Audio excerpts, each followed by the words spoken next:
really do think we need to pay attention to the fact that young people feel invincible. And rather than scaring them, because we don't want to scare them, we want to talk with them about the benefits of being fit, of being healthy. Not so much an emphasis on losing weight, but on being strong and being able to do the things that you want to do. It is concerning that only 10% of them recognize that heart disease is their #1 risk and #1 killer.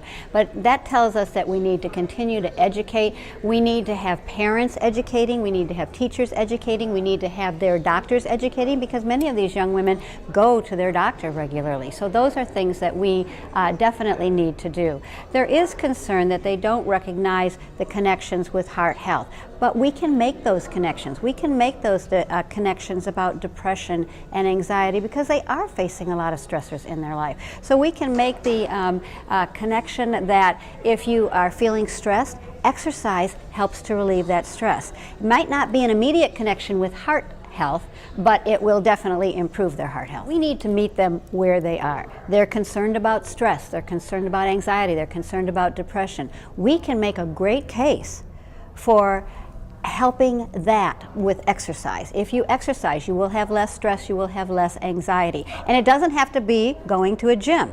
Walking, running, dancing. We can give simple techniques that will help, such as learning how to breathe, starting to learn how to meditate. It takes time to do that. Laughing is a stress reliever.